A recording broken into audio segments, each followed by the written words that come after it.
generally the time we can get to check in with Quincy Mayor Thomas Koch for our weekly City Hall update, and today is no exception. Mayor, how are you this morning? I'm doing well, Joe. It is a gorgeous morning for sure, and given the time of year it is, it's a gift. Absolutely. March can be a tough month, and really this hasn't been bad at all. In fact, we're probably down a little bit on precipitation, but hey, every day's a gift, and this is a nice sunny start, so I'll take it. Absolutely, yeah. I know it gives the Parks Department kind of a head start in getting things ready for spring. I had a chance to chat with your Commissioner of Natural Resources, and he's got a full agenda already, for sure. Yeah, it's a crazy time of year for them. All those outdoor sports fields kick in early. Baseball, softball season, you have spring soccer, and you have lacrosse. I mean, it just goes on and on. So, yeah, they got a lot of work to do ahead of them, but Dave does a great job. He's got a nice department. Guys work hard. Yeah, it's, of course, more important than ever for outdoor activities than really it ever has been. Well, that's true, and we've seen a lot more wear and tear on our public spaces because of that. People getting out more, and so we've seen the walkways, the paths, and stuff far more worn than normal around this time of year. Sure. Can we talk a little bit, Mayor, about the proposal for the new public safety headquarters? And I know it's going to come up again at next week's City Council meeting. I'm sure you're hoping for a positive vote soon. Yes, obviously we've talked about this for a couple of years, and it was brought in phases. The first phase was to really acquire the properties needed around Broad Street, and of course do the architectural design, engineering. It's a complicated project. It's near the floodplain and a wetland at the end of Broad Street. It's a heavy traffic corner, so a lot of traffic engineering, civil engineering gone into this. But at the end of the day, I think we've come up with a beautiful facility that will serve the police, fire, and the public well for the next 50 to 100 years. And I like to remind people of that our ancestors did a nice job back in the early 1800s. They built a lot of schools, and they were built top quality. They weren't done on the cheap. And it's interesting, Joe, I think I might have said it before, but the more building code we have, it seems the cheaper the quality of the building. Think about it, in those days, there was no building code. Yep. So we want to build something we all can be proud of that's going to be there a long time, and we don't have to spend money on it for a long time. So this is a first-class building. It's going to be a handsome building, but it's also going to have all the technology and upgrades needed to serve the public in this day and age safely. How would the interim work? Obviously, you still need to have a police station while the new one's being built, so how would that all flush out? Yeah, I mean, it's going to get a little tricky as far as the parking in the area, but you'll still go to the old police station, and the other work will begin, the excavation, the demolition of the Bryan Post and the other buildings. The new building will be built, and then once it's ready to be occupied, then the old building will come down. So there's a plan for sure, and I know there's one or two councils concerned about the amount of money in the building, and I know that one of them suggested, why do we need such an expensive roof? And I would suggest again that we're building something first class, top quality. If we decide to build an asphalt shingle roof on the thing, we'll save money, but in 20 years we'll be putting a new roof on the building. You look at City Hall, you've got the slate and copper trim that lasted 150 years before we had to touch it. Well, I look at this the same way. Let's build it with the best quality materials that architecturally looks beautiful, but it's going to last a long, long time. So sometimes, I understand the mindset, but sometimes we can be penny wise and pound foolish, and I certainly hope that the council sees the wisdom in this plan and the beauty of this plan, and we can get it rolling. Do you have a timeline in mind for when you'd like to get going? Well, we're in negotiations now with the contractors, as soon as we get the approval, we can keep the ball moving. I don't know exactly when we'll be in the ground for the building, because the demolition should be starting fairly soon of the old Bryan Post. We're moving Father Bill's across the street. I haven't checked in lately where we are on that timeline, and we need to find a temporary home for the animal shelter. And then, of course, the gas station will come down as well, and the intersection is going to need work through all this. So this important timing schedule and all of this, I believe the fall of 2023 is when we'll be opening the building in its completion. So a lot of work ahead of us, but hopefully we can get rolling soon. Okay. Speaking of road improvements, I know that you'll be going to the City Council soon with a road and infrastructure improvement package. Maybe you can tell us a little bit about that. Yes, I think that if you look at the last several years, we've done the 5-year capital plans, the rolling plan. We update it periodically, sometimes annually. And if you look around, we've got we got an awful lot of municipal buildings, Joe, whether they're school buildings, firehouses, police station, Kennedy Center, park and rec facilities, libraries. So we have spent a lot of money over the years on the buildings, namely the schools, and we've done a lot of work on sewer and water, but much more work needs to be done. And if there's an area that I say that we could really improve on, and that's the amount of streets we get done each year. We've as you know, we went to a little different process a number of years ago where we're trying to do gas and water first, then go in and do the street over. When we do the street over, try to do it right so that we don't have to go back for 25 or 30 years, So it's kind of a little bit beyond that. So we'll be doing that, but more of that.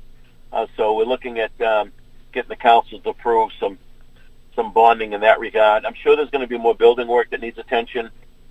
For example, the original Richardson Library building is going to need some work.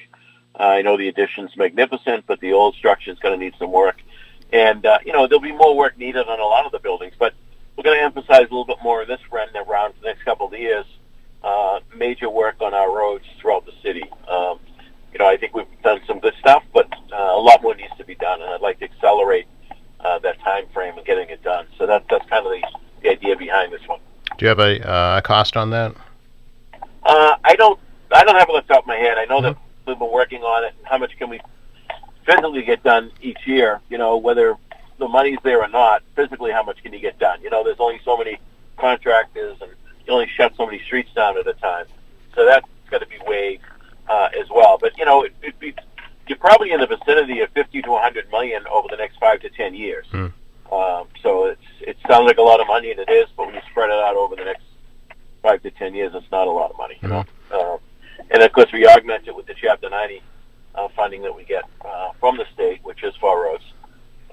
So we'll hopefully we could get some progress on that with the City Council.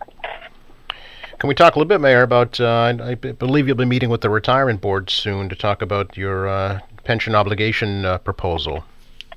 That's correct. Yes, I'm very excited about this proposal. It's a long-time unfunded liability that we've been dealing with, and it's not necessarily anybody's fault. It's an issue we have to deal with. And the Quincy Retirement Board is a separate entity from the city, Joe. There's 5 members of the board. They hire the director. They oversee the investments and so forth. And I don't think we've, as a retirement system, have done well on returns on our portfolio, and that's one issue I have. We were always in the lower tier of returns. I know that every system has their ups and downs, but we didn't seem to have too many ups during the course of the last 20, 30, 40 years. At any rate, so we're only 43% funded. By 2037, we're supposed to be fully funded under state law. Now, the state could change that schedule. They've done that in the past. They could extend it out 5 or 10 years. But the point is this. So this year the city's paying $32 million towards the retirees' pension program. And keep in mind that retirees pay 11% off their salary into the pension system. So it's not a freebie for the employees. I know people love to criticize public employees, but that's not accurate in Massachusetts. But having said that, in July 1, that number will go up by $4 million, up to $36 million. And each year going forward, we're going to be seeing major increases to get to that point where the fund is fully funded and there's no more unfunded liability, if you will. So, what makes this work, Joe, is really what a lot of people have been doing the last year in refinancing their house, because the interest rates are so low right now, historically low. A lot of people, and that's what I kind of compare it to, you refinance your house, you get a better interest rate, so you're saving money every year. So in this case, we'll be fully funding the retirement system, approximately $450 million, which is a lot of money, but we're going to be saving roughly $20 million the first year, and going forward, $10 to $12 million a year less than what we would have been paying under the old plan. So, in my view, it's a no-brainer. We're saving money for the taxpayer. It helps us with our budget. It helps us with our taxes. It helps us all around. So I think that I wouldn't put it before the council if I didn't think it was a good program. But I think this is an excellent program. It's happening around the country, Joe. For example, West Hartford's going through it right now. The state of Arizona's going through it. There's cities all across the country that are doing this. It's not unique to our area. What's unique to Massachusetts is our employees pay more than most other states out of their paycheck towards their pension. Now, the other caveat to this is I asked that we expand the board by 2 members. The retirement board would go to 7 members, but those 2 members would only vote on investments. They wouldn't be involved in voting on disability retirements and so forth, because adding the 2 members could disrupt the flow of, the balance of what the board is now. You got 2 elected from the body. You've got the city audit ex officio. There's an appointment by the mayor, and then the 4 appoint a 5th. So I don't want to disrupt the balance on that from the employee's perspective, but I think the additional 2 members, and the members would actually have financial background in investments. That would be something they'd be bringing to the table. Some of the people that are on this don't necessarily have any background in investments. That's not a criticism.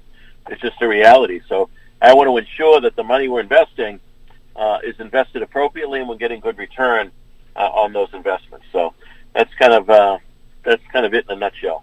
Would there still need to be investments once the fund is fully paid? What would the investments be? Well, absolutely. You continue to build the fund. You want to protect the fund, and it's absolutely you want to invest in the right areas. Okay. Then this is not a state approval process, right? It's just a city approval. That's on the bonding piece. Years ago, the city passed legislation at the request of John Keenan when he was a councilor that we could do this. Now they never did it back then, but that legislation is in place. The legislation that we need for this is to add the 2 members to the board. I see. Okay. So that would be a request by the legislature and the governor. Okay. Finally, Mayor, can we talk a little bit about your plans to form a new committee on diversity, equity, and inclusion? Yes, as you know, there's been a lot of talk around this subject matter for almost a year now, and there were those councilors that thought that we needed a Department of Diversity to oversee, and obviously I publicly disagreed with that, respectfully. We're doing all kinds of things in the city and the school system, in our hiring practices and so forth. So I just didn't think the addition of it. Now, I've been around a long time, and as you know, I've been a department head. So it starts with one person in the department, and then they need an assistant, they need administrative help, and all of a sudden it grows into a major department. The department that doesn't necessarily, in my view, produce anything. So I think that some of what the council were hitting at can be dealt with and attained through some more work with our existing city departments. And but recognizing that some people weren't necessarily satisfied with my answer, I made the decision to put together a commission, if you will, that would meet and make recommendations to me, not necessarily on the department, but on all kinds of issues. Take a look, have some community meetings, and make suggestions to the city on maybe what we could do better, maybe what we're doing well. But generally, how to improve things. That's the idea of the commission or the committee. So, I'm making calls now on the members of that. I don't have the full membership yet, but expect to have that within the week, and then charge them with that mission, and then ask for a report back by say October. What if they do recommend a full-time department? Well, we'll deal with it at that time. Okay. Do you know how many members there would be on the committee? I think we're around 9. Okay. I don't want to have it too big. Sometimes it gets unwieldy if there's too many members, Sure. Very good. Mayor, I want to wish you and your family a very happy and peaceful Easter season. Well, thank you, Joe. Actually, for me personally, in my faith walk, this is my favorite week of the year. I mean, Christmas is awesome, but Holy Week, the Holy Triduum with Holy Thursday and Good Friday, and of course Easter Sunday, it sums up our faith and our hope. So I certainly thank you. I wish you and all those listening out there a very happy and holy Easter week, and hope everyone has a good day with their family on Sunday. Absolutely. Talk with you next week, Mayor. Thank you. Thanks, Joe. Yep, bye-bye.